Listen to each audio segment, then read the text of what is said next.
Gentlemen, please welcome number 19, Miss Katrina Paula. Take it up! Take it up! Take it up! Huwag ka na maya! Homer! Hubad! Start na ba? O ano to? Ba't balot na balot yan? Stop the music. Hindi ako dancer at wala tayo sa beer house. At saka ang tatanda nyo na. Mas makati pa kayo sa galis. Hindi ako yung in-order nyo na Katrina Paula. Mamaya pa yung show niya. May ibabalita lang ako sa inyo.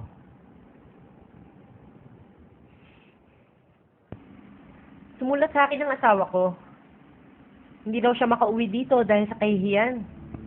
Lahat daw kasi dito inaasar siyang bakla. Mapabata, matanda, aso, pusa. Pati mga pipi, sinisigawan na siya ng bakla. Hindi na kayo naawa sa macho kong asawa. Eh, bakla naman talaga, di ba? Hindi bakla. Ang asawa ko. Bakit ba kasi kayo nang bibintang? At saka, bakit ba kasi ang lalaki ng galit nyo sa mga bading? Siguro may bad experience kayo sa mga bading?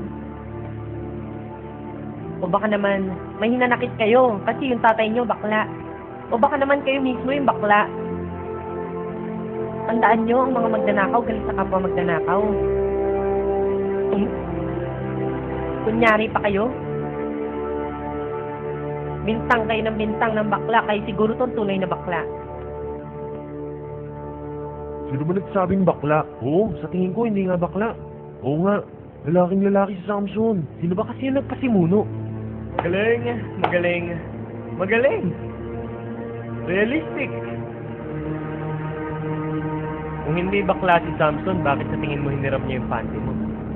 Nagkakamali ka. Paglalagyan daw niya yung panty ko ng mga paborito niyang pagkain. Mas matibay pa kasi sa ordinaryong lunch bag yung panty ko. Gawa kasi yon sa maong. Bakit? Ano ba yung sinasabi mong paborito niyang pagkain?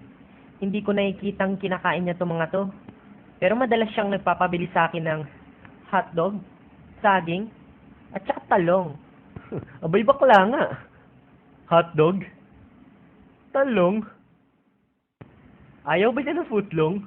Sumusobra ka na. Sumusobra? Tingnan mo naman yan. Sayang, di ba? Ang ganda-ganda niya, tapos papato lang sa bakla.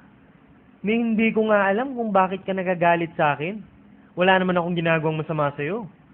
Ang tanging kasalanan ko lang naman ay nabighani ako sa isang tulad mo. Grabe, ang baduy. Hoy, tanda! Kanina ka pa! Bakit? May alam ka bang mas maganda? Ang hilig mong manira ng diskarte, ang tanda-tanda mo na, didiskarte ka rin ba sa kanya? Kadiri ka. Kadiri?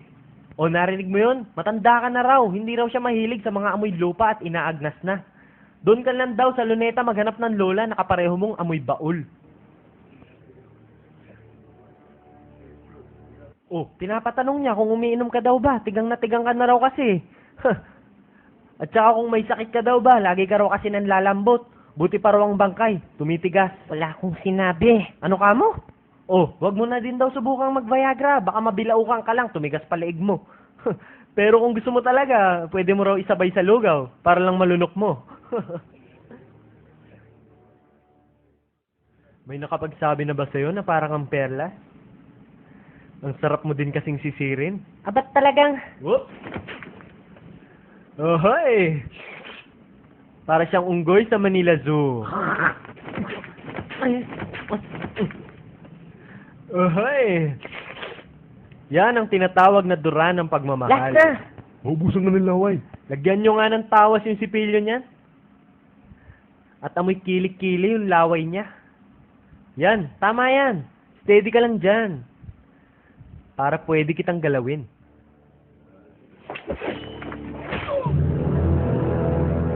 Pergamentis ko. Hindi ka talaga marunong makalata. Nakakabastos ang pick-up lines mo. Kagabi ka pa. Alam mo, para kang ice cream. Ang lamig mo, pero ang sarap mong dilaan. May lamok. Akala ko may nasabi akong mali. O ano, naalala mo na? Ha? Di ba gusto mong paliguan kita? O yan, maligo ka sa sarili mong dugo. Grabe, lumabas lahat ang kinain niya. Hindi man lang niya binaltan yung chocolate coins. Bakit mo pinatay? Hindi mo ba alam na mahirap maglinis ang dugo? Sayang yung chocolate coins. Pwede pa, wala pang 10 seconds. Ito pala yung pasimuno eh. Nakapatay ka ng tao. Pa-cheeseburger ka naman. Burger, burger, burger, burger, burger.